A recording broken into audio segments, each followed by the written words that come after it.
Welcome to the Irish Farmers Journal Weekly Podcast, brought to you by Ornua, the home of Irish dairy. Hello, this is Odile Evans here, news correspondent with the Irish Farmers Journal, and I'm joined by Jack Kennnedy, our dairy editor, to discuss our headline for this week's paper about the milk price.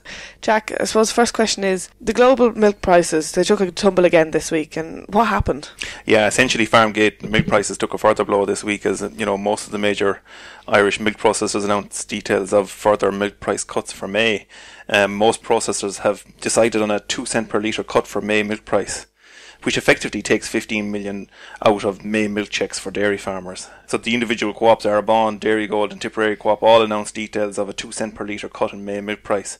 And I suppose earlier this week and late last week we had Lakeland, Carbery and Kerry all again detailing milk price drops. So, a very dour week for dairy farmers as the milk prices cuts take effect and the effect of the global downturn in dairy commodities really hits home.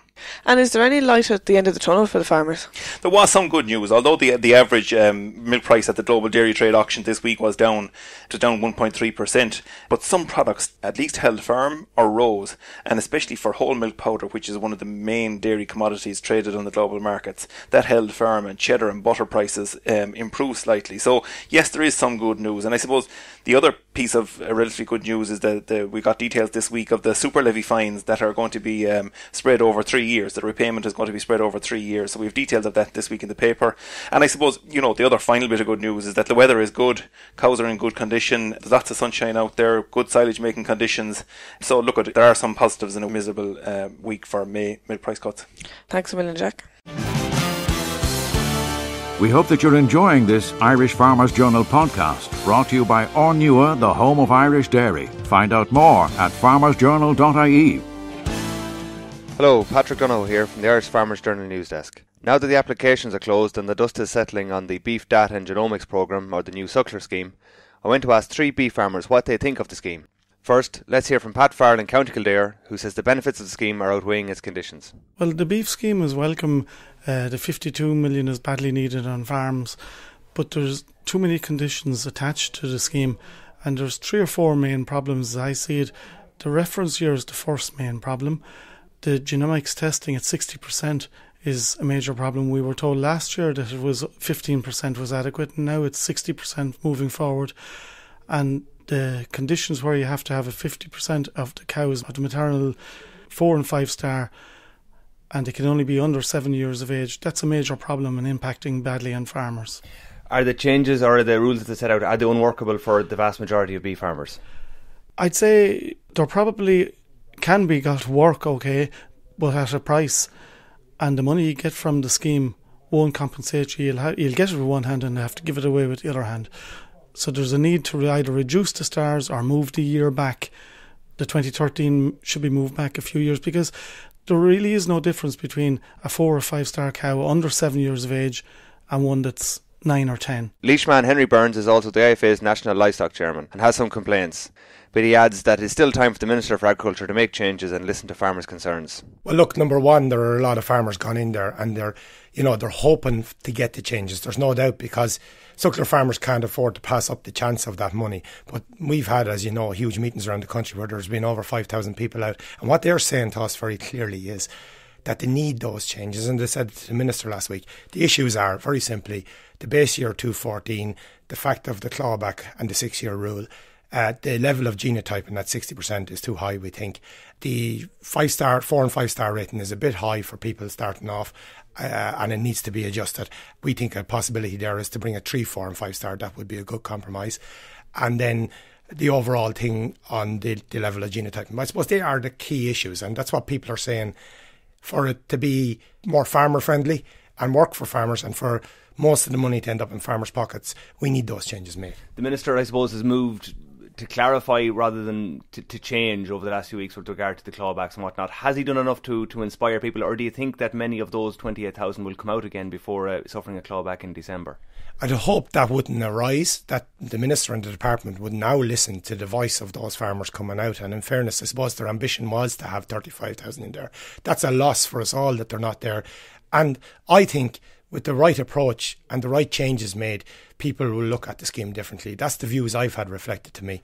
And I think, in fairness, even this late in the day, the changes being made would be positive. And I think no one's asking for the whole scheme to be turned over. What they're asking is for minor changes.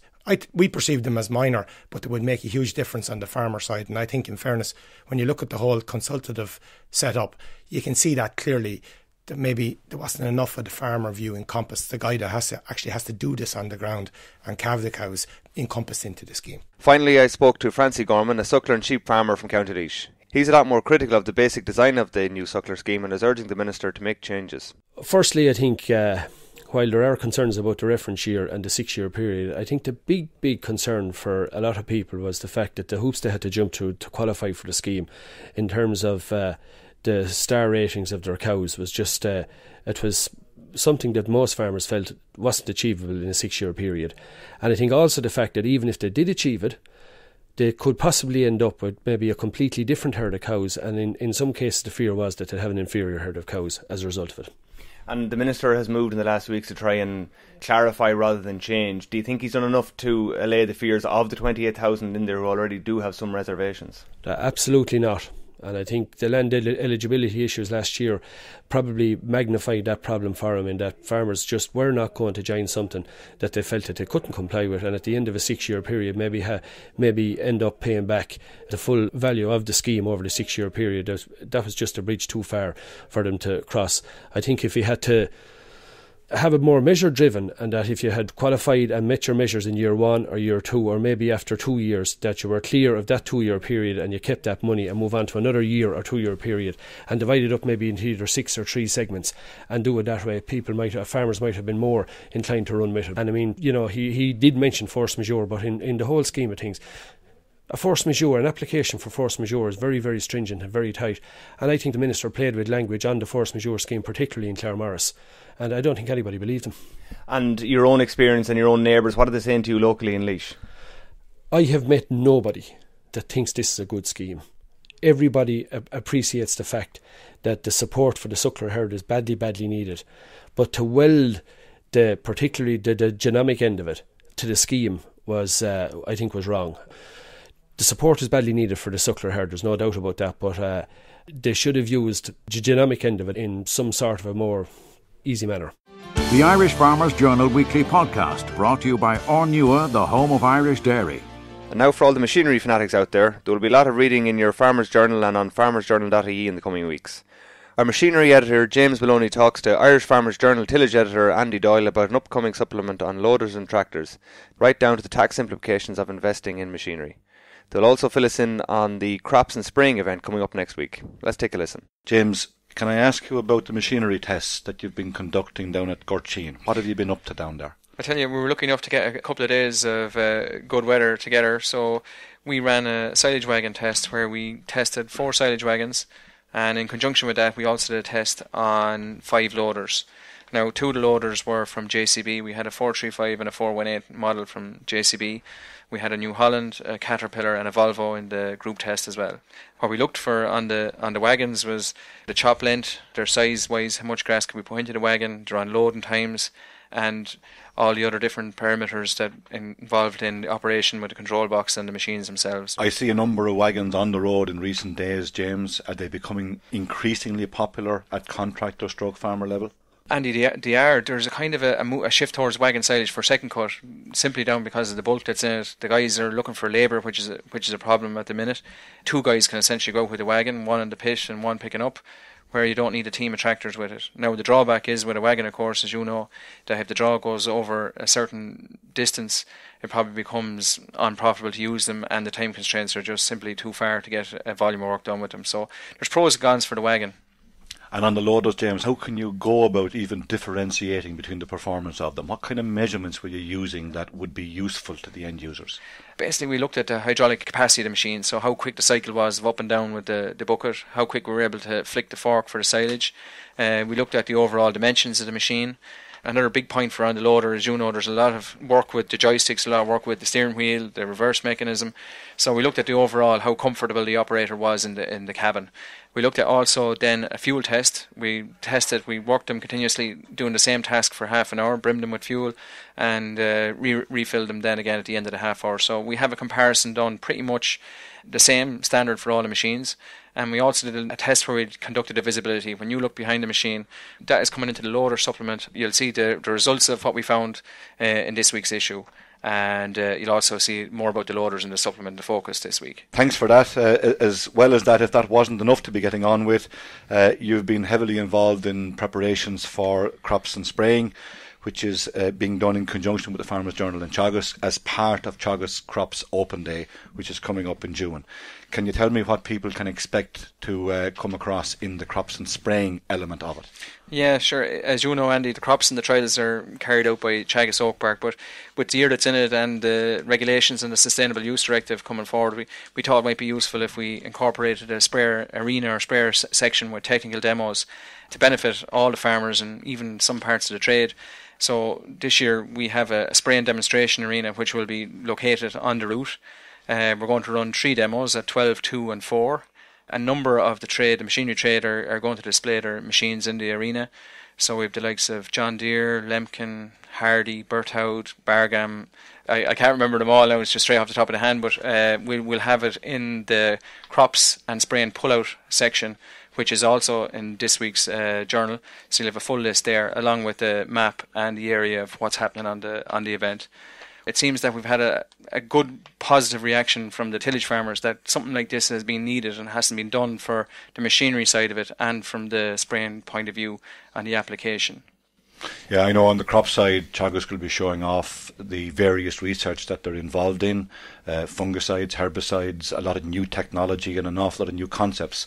They'll be introducing them to growers, many of these things for the first time, so there'll be a lot to see there, and people would be well advised to come and to bring the notebook, not just bring the eyes, bring the notebook, because there will be things there that people would be needing to take home with them.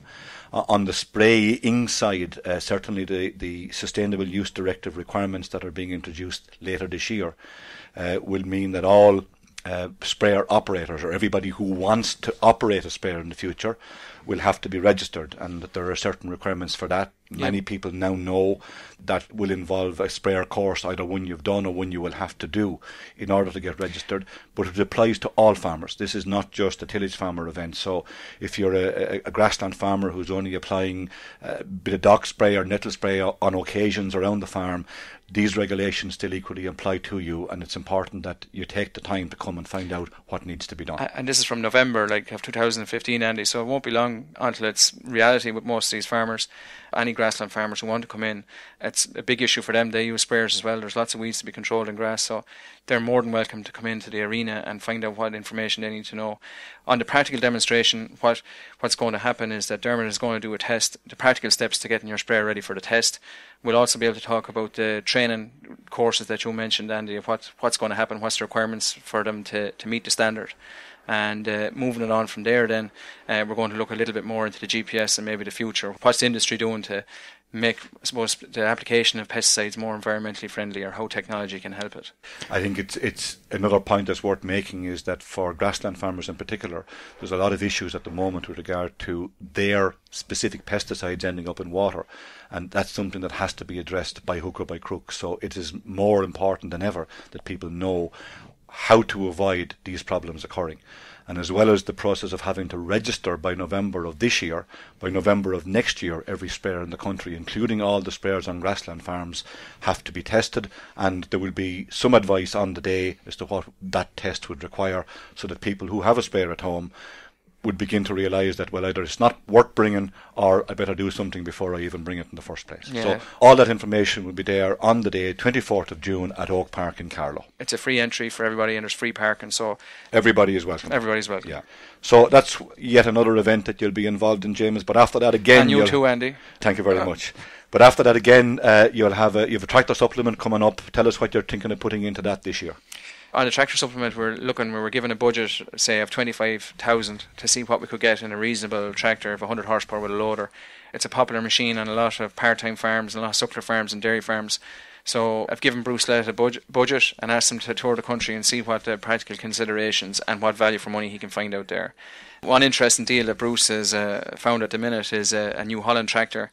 It's just over the budget there, 25,500, but I think he's fairly keen on it. And why is he keen on it, James? What is it that's making that particular tractor look good value? I suppose, Andy, when you look at it, if you're looking at it in that range, you're looking for how clean the tractor is, has the previous owner looked after it, and what's the potential to highly likely have a ball of cash to invest in this to keep it going over a few years.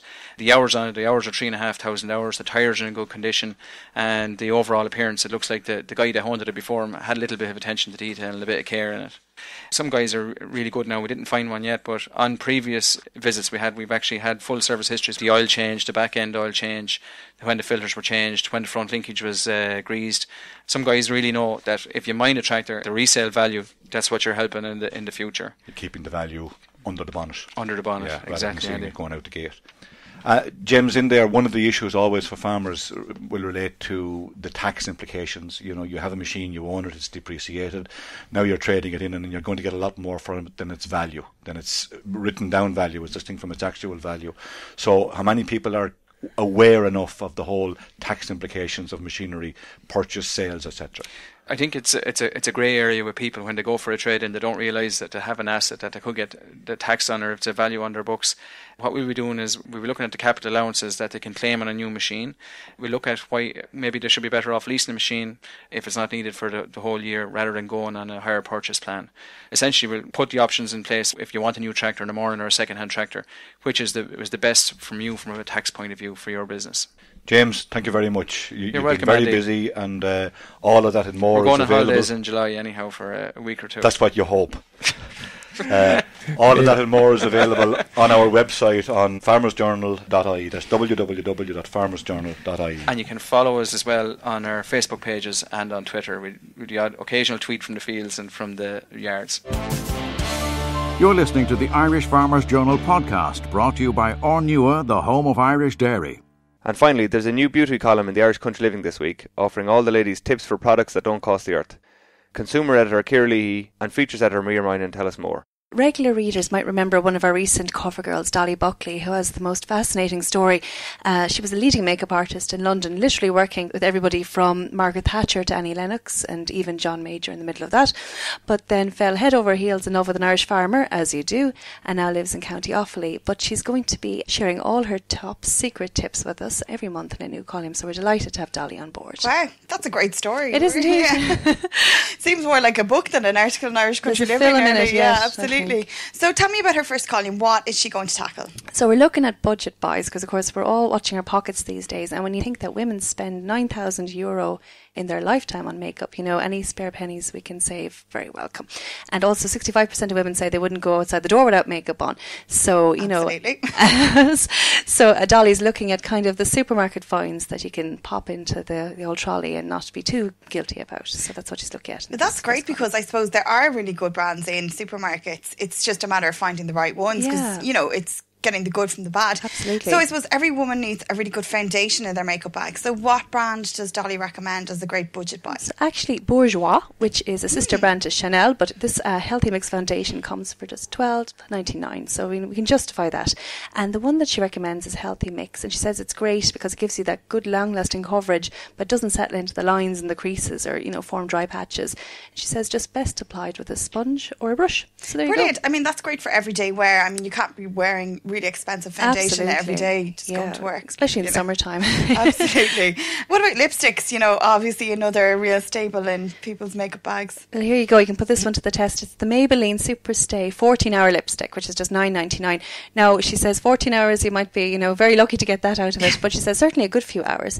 And she says it's great because they're very wearable colours and the applicator colour is very true to what you get on your lips. And if you're looking for a great red glam lipstick, she would recommend a non-stop red, so that will make you stand out from the crowd at any event this summertime. What about any, you know, supermarket bargains that might surprise people? Yeah, sometimes actually you see these names, you're not sure, you know, how they work, but maybe people will be familiar with the Essence brand. Yeah. And Dolly recommends now the XXX long-lasting lip gloss, and that's, under €3. I know they're in supermarkets. I think you might find them in pennies as well. And she says the Velvet Rose is a great gloss. It's very caring on the lips. It's really lovely, silky texture, and you can just put it over. If you wear pink or coral lipstick, just put that on. It just makes your lips look really lush. For €3, €3, I mean, you where couldn't to be be going wrong. Exactly. So, if our readers have any beauty queries, how can they get in touch? Yeah, very easy. Just drop Dolly an email. Her email is dollybuckley1@gmail.com. That'll be in the article every month as well. Brilliant. So any queries, Dolly's more than happy to tackle them. So if for I us. have a personal query, she'll tackle it Absolutely. in the column of next few weeks. Just drop her a line and she'll see to that. Brilliant. Well, we look forward to that, and all the details are in this week's Irish Country Living. That's it. Thank you. The Irish Farmers Journal podcast online at farmersjournal.ie and on iTunes every Thursday. Brought to you by Ornua, the home of Irish dairy.